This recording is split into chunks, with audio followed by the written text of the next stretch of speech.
Chers amis amateurs de Jumping Jack Flash, bonjour et bienvenue dans un nouvel épisode de notre chaîne YouTube L'Usine à Jeux, consacrée à du nerf, et aujourd'hui, pas n'importe quel nerf, c'est une nouveauté récente, il s'agit du rival Artemis. On avait déjà le Zeus et l'Apollo, hein. On va continuer dans la mythologie grecque, cette fois avec l'Artemis. Donc le Zeus, c'était les deux premiers rivals. Et mal les rivaux, puisque c'est le nom en fait, c'est rival. Donc les deux premiers rivals, avec un S, puisqu'ils étaient deux, c'était le Zeus qui était électrique, l'Apollo qui était manuel, avec des chargeurs, tout ça, tout ça. Et là, nous avons un blaster qui me plaît énormément, l'Artemis. Donc l'Artemis qui va... L'Artemis. Ah mais vas-y, tu t'es reposé pendant l'été ou quoi? L'Artemis, voilà. J'allais dire une bêtise, mais je m'en rappelle plus. Qui tire donc les petites boulettes rivals et qui les tire vachement bien. Qu'est-ce que c'est que donc? Et il est manuel avec la petite pompe qu'on voit dessous. Qu'est-ce que ça nous dit? Haute capacité. Et oui, parce que c'est pas moins de 30 billes que vous allez pouvoir mettre à l'intérieur. Elles sont fournies avec la boîte. Enfin, dans la boîte. C'est l'Artemis XV. XV. Oui, 17-3000. Oui, c'est étonnant, puisqu'on a des chiffres romains là, suivis de chiffres pas romains, mais plus lisibles. Donc, c'est le 17-3000. Voilà, vélocité, on nous annonce du 100 fps, donc 100 feet par seconde, ce qui correspond à 30 mètres par seconde. Autant dire qu'il y a une patate dans le bazar. C'est le rouge. Voilà, à chaque fois qu'il sort un rival, il le sort en bleu et en rouge. C'est le rouge. C'est le rouge. Derrière, on a des trucs. Mais bon, grosso modo, c'est des choses qu'on sait déjà, machin. Alors, si, voilà. High tactique. Bon, bref. Et je vais pas vous saouler avec la boîte. On va l'ouvrir. Et sachez que ce rival nous a été généreusement offert par Hasbro. La boîte vide.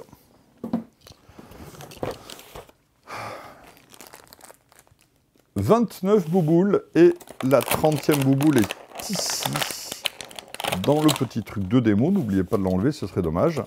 Une notice, ma foi, fort bien rangée. Je le fais face à vous. Une bande en carton. Et c'est fait. Le rival est devant nous. Devant nos yeux ébahis. Alors, la notice succincte, mais qui va nous expliquer comment charger le bousin, comment s'en servir, ce qui se passe avec. C'est très bien fichu, le bouton verrouillage de la... Voilà, c'est une sécurité. C'est très bien. Donc, notice plutôt bien fichu, papier glacé, voilà.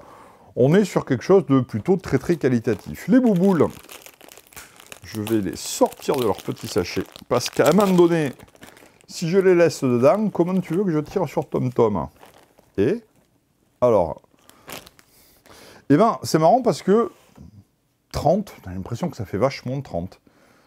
Ben non, t'as pas l'impression d'en avoir 30, mais il y en a bien 30. Alors, le rival Artemis 17-3000. La prise en main, on va commencer. Oh la vache, la prise en main. La poignée. Donc c'est une gamme 14 et plus, donc j'imagine que parce que c'est une gamme 14 et plus, ils font des plus grandes poignées. Et la poignée, la prise en main est fabuleuse, super ergonomique. La détente est là sans problème. Et ça c'est génial. La poignée de rechargement. D'habitude, il n'y en a pas où on a une espèce de pseudo-truc ergonomique tout pourri, où c'est par le dessus. Là, c'est une poignée tactique, en fait, qu'on ne peut pas enlever, hein, qui va permettre de ramener le piston en arrière. Cette poignée tactique s'inspire en fait de poignées qu'on va retrouver en airsoft ou sur de vraies armes. Elle est très large, on a une super prise en main, donc on va pouvoir mettre toute notre force pour recharger. Donc on ramène vers l'arrière, on ramène vers l'avant, et ça tire.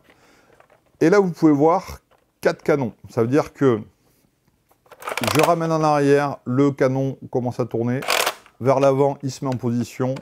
Je tire et la bibille part par là, pas par-dessus. C'est pas possible parce qu'il y a un truc devant. par là. On a une espèce de système de visée qui sert à rien parce que bon, on ne peut pas viser avec. Un rail tactique, les rails tactiques des Rivals étant quand même beaucoup plus efficaces, on accroche mieux que sur les élites classiques. Qu'est-ce qu'on va avoir d'autre? De quoi attacher une sangle ici, de quoi attacher une sangle ici. Ça fait déjà 2 sangles pour un seul blaster, c'est pas rien. Et le petit bouton jaune ici, quand j'appuie jaune, orange, c'est la sécurité. Il y a une sécurité là-dessus. Ça veut dire que j'arme, je tire. S'il y a la sécurité, j'arme, je tire pas. Ça évite les accidents. J'enlève la sécurité, je tire. Génial! Génial! Le poids, sympa. Ça plie pas, ça se tord pas dans tous les sens. Et comment fait-on pour le charger? Alors, ça, ces 3 tubes, ça rechambre. Chez 3 tubes, chaque chambre au chargeur Rival qu'on a d'habitude. Mais ce ne sont pas des chargeurs amovibles. C'est-à-dire qu'on ne va pas enlever le tube pour en mettre un autre à la place. Ces 3 tubes sont fixes. Alors oui, 4 canons, mais 3 tubes. C'est comme ça. C'est plus facile pour faire une rotation ici, j'imagine. Donc ces 3 tubes restent fixes. Et pour les charger, on emmène ça vers l'arrière. Et là, on a 1, 2, 3 ouvertures qui vont permettre de mettre les bouboules Rival dans le dedans. Et je viens de voir TomTom qui a haussé les sourcils, genre « Mais c'est génial ce truc !» Pourquoi est-ce que mon tube de dentifrice n'est pas foutu pareil? Je pourrais le recharger. TomTom a parfois des idées un petit peu bizarres. Donc hop, le chargement est ultra facile, quoi. C'est juste génial, quoi.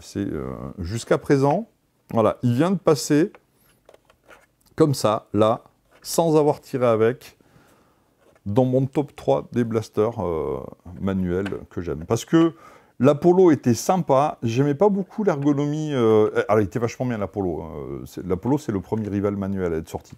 Il était top. Mais j'étais pas fan de l'ergonomie.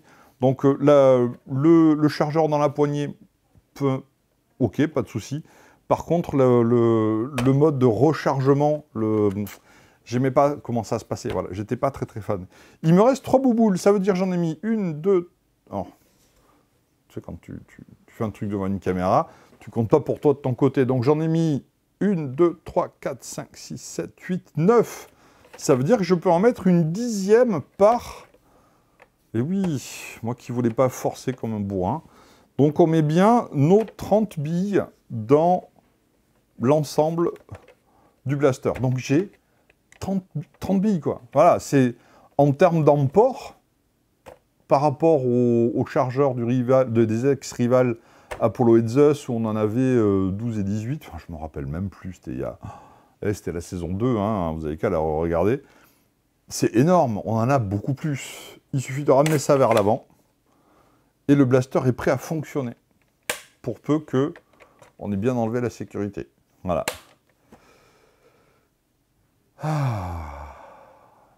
Qu'est-ce qui va se passer maintenant? Attends, alors dans la saison 2, d'habitude, alors je fais comment? Je fais du blabla avec la boîte, j'ouvre la boîte en faisant encore du blabla, je sors le blaster, je fais du blabla, je mets les fléchettes, je fais du blabla, et après... Qu'est-ce qui se passe, TomTom, après? Rien. Ah, menteur. Après, je tire sur TomTom. Quelle espèce de chacal, quoi. Il voulait pas que je lui tire dessus. Donc, j'ai bien enlevé la sécurité. Je vais pouvoir tirer sur TomTom. Alors, d'habitude, j'y vais allègrement avec les fléchettes Nerf, il n'y a pas de souci. Bon, là, ça a quand même un peu plus de patate. Donc, je fais très attention où je tire. Voilà, TomTom a mis sa main en avant comme ça pour dire « Non, non, non, c'est pas moi qui ai vidé le dentifrice. » Et je vais tirer dans sa main. T'es prêt? Serre les dents. Tu veux un truc pour mordre Voilà. Alors, je plaisante, hein, ça fait pas mal non plus. C'est des petites boulettes de mousse. Hein, c'est pas... Mais ça claque. Attention. Feu. Ouais, bon, je l'ai raté, d'accord. Mais ça t'a touché quand même un petit peu. Enfin, m'énerve pas. Hein. Elle est revenue. Alors? Ouais, ça claque. Ça fait pas mal, mais ça claque. Donc, on l'entend au bruit aussi, le clac. Ah, il y a un trou dans sa main. Je pense que c'est comme ça qu'on fait les donuts. Voilà, il y a depuis peu une pub à la télé qui me fait marrer, où il y a des mecs qui tirent des balles de ping-pong avec des raquettes de ping-pong dans des beignets. Ça fait un trou au milieu, ils disent c'est comme ça qu'on fait les donuts. Je fais pas de pub parce que j'ai oublié la marque, évidemment, mais elle m'a fait marrer. Et donc, les mecs, laissez tomber les raquettes de ping-pong, faites vos donuts avec ça, hein, parce que ça a une patate terrible. Donc, oui, petit détail, il a le slam. Alors, je ne vais pas slammer sur TomTom, parce que sinon ça va être un carnage. Il a le slam, ça veut dire que tu gardes ton doigt sur la détente, et tu pompes, et tu pompes, et tu pompes, et tu tires en pseudo-rafale. Voilà, donc ça veut dire que là, on a un blaster manuel, hyper ergonomique, qui a une patate terrible, qui va avoir une portée fabuleuse, une précision délirante aussi, parce que les Rivals, avec un S, ont une précision hallucinante par rapport aux fléchettes Elite normales. C'est une tuerie. J'adore, moi, la prise en main. Et en plus, il est compact. On n'a pas une espèce d'énorme truc. Vous allez voir plus tard dans la saison, on a le Rival Chaos qui est là. Le Rival Chaos, qui est une espèce de grosse machine avec un chargeur monstrueux dans lequel on met encore plus de bouboules. Il y a d'autres Rivals aussi qui arrivent que je n'ai pas encore reçus, où là, carrément, on a un réservoir sur le dessus, on met 100 billes. T'imagines, là, on en a 30, là, on va en mettre 100 dedans, un peu comme un système de chargement de paintball, où tu as toutes les billes de paintball qui vont tout tomber. C'est un peu la même idée, sauf que c'est intégré dans le corps du blaster.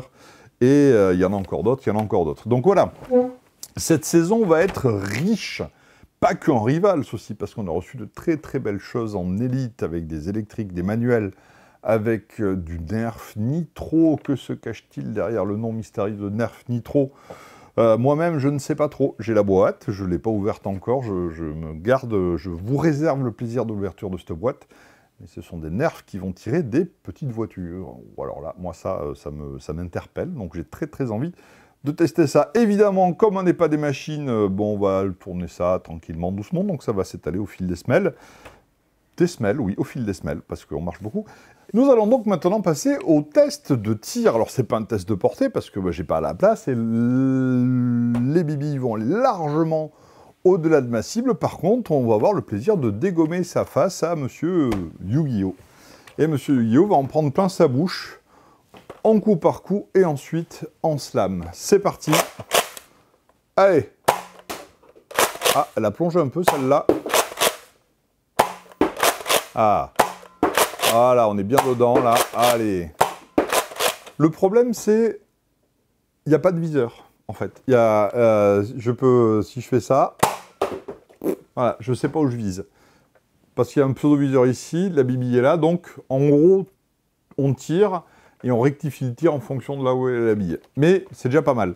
Alors, un truc intéressant, je viens de tirer une série de billes. Et là, qu'est-ce qui se passe?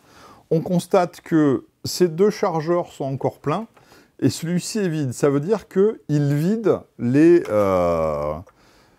C'est pas égal, c'est pas une bille là, une bille là, une bille là, une bille là, une bille là. C'est d'abord tout un chargeur, ensuite tout un autre chargeur et ensuite le troisième.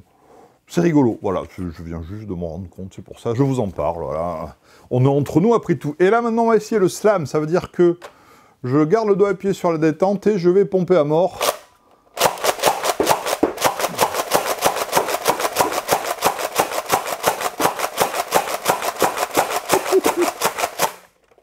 Alors, oui, on gagne en cadence. Par contre, en termes de précision, c'est nul. Voilà, c'est parce que tu le bouges dans tous les sens le truc. Donc, je crois que j'ai pas dû toucher beaucoup Yu-Gi-Oh! En slamant. Mais il a le slam, écoute, c'est bien, hein, c'est pas mal, c'est marrant. Voilà, dans un couloir où t'as pas besoin de viser, ils sont en masse, donc tu fais ton slam, c'est plutôt pas mal. Ben voilà, moi c'est un blaster que j'aime beaucoup, vraiment que j'aime beaucoup. Sur la prise en main, sur les performances, tout ça. De toute façon, la gamme Rival, voilà, c'est un énorme kiff pour moi depuis qu'ils sortent ça. Ça révolutionne je trouve, le jeu de tir, le jeu de flèches en mousse avec tes petites bouboules, quoi. C'est extraordinaire, quoi. On va se tirer dessus de façon assez précise. Pour peu qu'on ait un système de visée qui n'est pas là, on va pouvoir, pas sniper, il ne faut pas délirer, mais on va pouvoir mettre la bille où on veut, alors que, bon, c'est vrai que sur les fléchettes au-delà de 10 mètres, ça va devenir un petit peu plus aléatoire. Donc, c'est vraiment, vraiment une super machine. Vous allez pouvoir le trouver partout, il est disponible en France, voilà, sans aucun problème. Il y a un petit truc dont on n'a pas parlé, c'est ce petit bouton-là. Et ce petit bouton-là qui permet de faire un truc. Voilà, il permet de faire un truc. Je sais plus quoi, mais de remettre quelque chose à zéro ou de désenrayer, de débrayer. Voilà, ça permet de débrayer le bousin. Ouais, on va dire ça vite fait. Voilà, bon, je sais pas à quoi ça sert, mais en même temps, je m'en fous un peu. C'est pas très grave. Voilà, c'était la review du Nerf Rival 17 3000 Artemis. Je vous remercie de nous avoir regardés. Je vais vous laisser. Je vais vous demander de laisser un petit pouce bleu, si vous le voulez bien, de parler de nous, de faire voilà, tout ce que vous voulez. Voilà. Merci, à très bientôt.